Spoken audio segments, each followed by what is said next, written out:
Hello बच्चा लोग, फिर से एक बार आपके सामने और आप लेके आया हूँ मैं आपके लिए क्लोरोबेंजीन का केमिकल प्रॉपर्टीज़। लेकिन इस केमिकल प्रॉपर्टीज़ को पढ़ने से पहले कुछ बातों पे आप ध्यान दीजिए, ठीक है।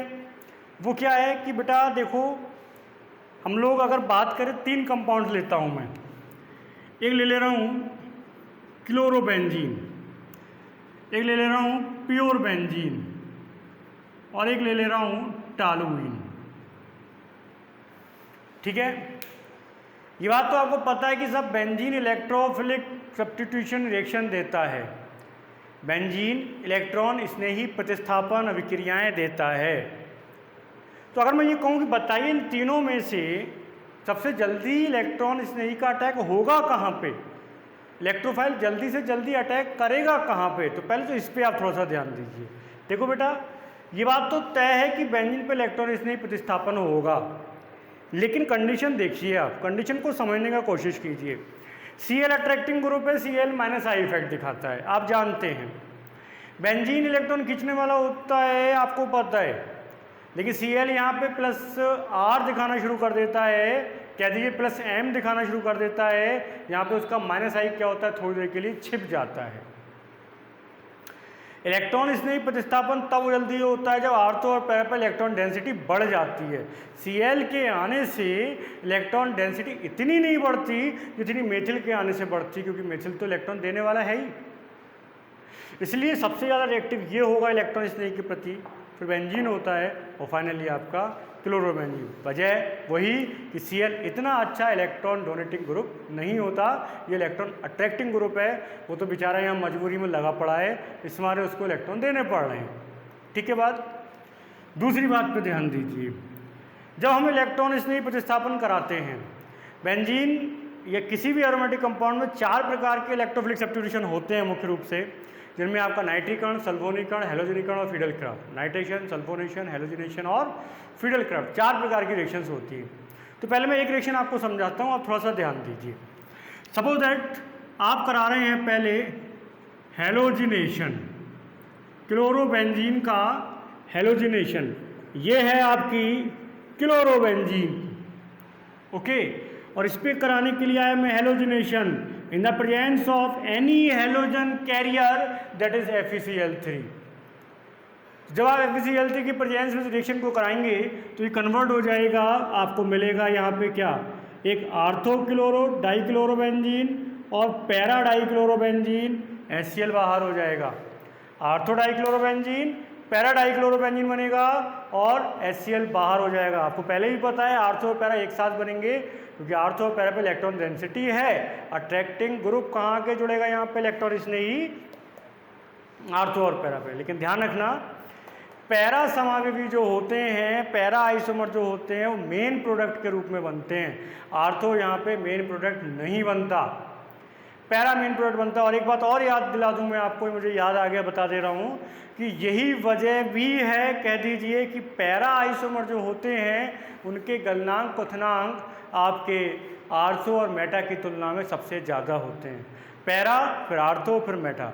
तो पैरा के गलनांक क्वथनांक ज़्यादा होने के कारण उसकी सिमेट्री, वो एक निश्चित सिमेट्री में होते हैं, बढ़िया सिमेट्री में होते हैं, अपने जालक में जाके फिक्स हो जाते हैं। तोड़ने के लिए आपको ज़्यादा एनर्जी की आवश्यकता पड़ेगी, तो उनके गलनांक उतना उच्च होते हैं। बेटा याद रखना कि जब आप उनका रिएक्शन कराते हो, पैरा प्रोडक्ट आपको मेन प्रोडक्ट के रूप में प्राप्त होता है। एक्चुअल में जब आर्थो बनाते हो तो आर्थो में ग्रुप पास पास होते हैं, तो पास वाली पोजीशन में इतनी जल्दी अटैक नहीं हो पाता, वहाँ पे स्टेरिक हिंड्रेंस काम करता है, इतनी आसानी से वहाँ पे अटैक नहीं होता, रिपल्शन भी कार्य करता है। लेकिन यहाँ पर दूरियाँ पर्याप्त बढ़ जाती हैं, याद रखिए पैरा प्रोडक्ट आपका मेन प्रोडक्ट बनता है। दूसरी बात, अगर आपसे कोई पूछे बताइए इस रिएक्शन में इलेक्ट्रोफाइल था कौन, इलेक्ट्रोफाइल था कौन, याद रखिए इलेक्ट्रोफाइल कौन होता है इसमें, Cl पॉजिटिव होता है। कहाँ से निकलता है Cl पॉजिटिव, तो आपको बता दूं पहली रिएक्शन में Cl पॉजिटिव FeCl3 के रिएक्शन से बनाता है ये, और ये जो Cl पॉजिटिव है ये जाके अटैक करता है किस पे, बेंजीन पर, तब बन के प्राप्त होते हैं आपके आर्थो और पैरा डाइक्लोरोबेंजीन, ठीक है। अब मान लीजिए आप इसकी जगह करा रहे हैं नाइट्रेशन, तो नाइट्रेशन किससे कराते हैं भाई, बता रखा है पहले से मैंने। नाइट्रेशन किससे कराया जाता है, सब भूल गए, कुछ नहीं पता। नाइट्रेशन कराते हैं हम लोग concentrate HNO3 in the presence of concentrate H2SO4, और यहाँ पर भी क्या होगा, यहाँ पर भी वही काम, क्या, आर्थो पे NO2 और पैरा पे NO2 और H2O बाहर, आर्थो नाइट्रोक्लोरोबेंजीन, पैरा नाइट्रोक्लोरोबेंजीन। यहाँ पर भी पैरा मेन प्रोडक्ट है। अब आपसे यहाँ पर बता दूँ इलेक्ट्रोफाइल कौन, NO2, गलत जवाब, NO2 प्लस, नाम नाइट्रोनियम, क्या कहते हैं, नाइट्रोनियम। ठीक है, इसका मैकेनिज्म मैं आपसे बात कर चुका हूँ पहले, इसलिए टाइम खराब नहीं कर रहा मैं आपका। सल्फोनेशन जब कराते हैं तो क्या होता है, सल्फोनेशन में क्या बनेगा प्रोडक्ट, फाइनल प्रोडक्ट लिख दे रहा हूँ डायरेक्ट में आपका, यहाँ पे Cl और यहाँ पे क्या आ जाएगा SO3H, और यहाँ पे क्या आ जाता है SO3H। अगर आपसे पूछे बताओ इसमें इलेक्ट्रोफाइल कौन था, यहाँ बच्चे गोचा खा जाते हैं, क्योंकि मैं अक्सर लोगों से कहता हूँ, बच्चों से कहता हूँ कि बेटा याद रखो जो ग्रुप जाके जुड़ने वाला है मोस्टली वही इलेक्ट्रोफाइल होता है। एरोमेटिक में जो ग्रुप जुड़ने जा रहा है मोस्टली वही इलेक्ट्रोफाइल है। यहाँ गड़बड़ हो जाता है, SO3H नहीं होता इलेक्ट्रोफाइल, SO3 होता है, ओनली SO3 इलेक्ट्रोफाइल होता है, कोई चार्ज भी नहीं होता, याद रखना इस बात को। SO3 इलेक्ट्रोफाइल है। अरे साहब बिना चार्ज वाला, यस, क्योंकि वहाँ पे लगे ऑक्सीजन इलेक्ट्रॉन अट्रैक्टिंग होते हैं, सल्फर पे इलेक्ट्रॉन का कमी हो जाता है। फिर आता है आपका फ्यूडल क्राफ्ट। फ्यूडल क्राफ्ट क्या होता है, इन the presence of anhydrous AlCl3 आप करा सकते हो, लेकिन एल्किल हैलाइड से या एसिल हैलाइड से, उनमें से जब किसी के साथ रिएक्शन कराई जाती है तो फिर आपका CH3 या CuCH3 वगैरह आके जुड़ता है। तो इस तरीके से 4 प्रकार की रिएक्शंस होती हैं, जिन रिएक्शंस को हम लोग यूज़ करते हैं क्लोरोबेंजीन के, किसमें, इलेक्ट्रॉन स्नेही प्रतिस्थापन में। और क्वेश्चन आता भी है कि इलेक्ट्रॉन स्नेही प्रतिस्थापन किस प्रकार से होता है। ये भी मैंने आपको बताया कि इलेक्ट्रॉन स्नेही प्रतिस्थापन में आर्थो और पैरा पे डेंसिटी बढ़ता है, और आर्थो पैरा पे डेंसिटी बढ़ने का लॉजिक जो था वो बता चुका हूँ, एक बार फिर रिपीट कर देता हूँ। मान लीजिए ये है तो क्या होगा, due to the plus R plus M, एक बात और इन दोनों का कंबाइंड रूप कहलाता है प्लस T, टॉटोमेरिक इफेक्ट भी कहते हैं इसको हम लोग। तो जब यहाँ से Cl यहाँ पहुँचेगा तो कंडीशन क्या आएगी, एक कंडीशन ये बन जाएगी, पॉजिटिव चार्ज, इस पर नेगेटिव ये, ठीक है। फिर क्या हो जाएगा ये, और फिर एक कंडीशन और आएगी, ये क्या हो जाएगा ये। आप चेक करिए, ये पोजीशन आर्थो पोजीशन है, ये पैरा पोजीशन है, ये आर्थो पोजीशन है, ये ग्रुप है, ये आर्थो पोजीशन है, मेरी कमर दिखाई नहीं दे रही, मेटा पोजीशन है, और मेरे पैर पैरा पोजीशन, पैरा हमेशा पैर पे होता है। याद रखिए आमने सामने जब आता है तो पैरा हो जाता है। तो बेटा आर्थो और पैरा पे इलेक्ट्रॉन डेंसिटी बढ़ रहा है, और हम जानते हैं इलेक्ट्रोफाइल हमेशा वहाँ अटैक करता है जहाँ पर क्या होता है, इलेक्ट्रॉन डेंसिटी ज़्यादा होता है, इसलिए यहाँ पे सब आर्थो पैरा सब्स्टिट्यूटेड कंपाउंड्स यहाँ पे बनके तैयार होते हैं।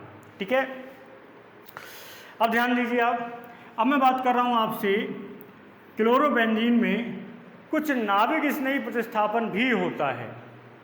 इतना आसान नहीं होता, मैं पहले ही बता चुका हूँ, बंद मजबूत बना हुआ है, OH का निकलना इतना आसान नहीं है, लेकिन फिर भी यहाँ पे अगर नाभिक स्नेही प्रतिस्थापन होता है तो क्या होता है, Cl या कोई भी हैलोजन क्या होता है, रिलीज हो जाता है। जैसे एक सिंपल सी रिएक्शन आपको बताता हूँ, ध्यान दीजिए, आपको आगे भी इसकी बहुत ज़रूरत पड़ेगी रिएक्शन की। मान लीजिए ये है क्लोरोबेंजीन और रिएक्शन करा दीजिए आप NaOH से। तो अगर आप NaOH से कराएंगे रिएक्शन तो बताइए अटैकिंग कौन होगा, अटैकिंग है OH। OH क्या है, न्यूक्लियोफाइल है, न्यूक्लियोफाइल है तो क्या होगा, न्यूक्लियोफाइलिक सब्स्टिट्यूशन होगा।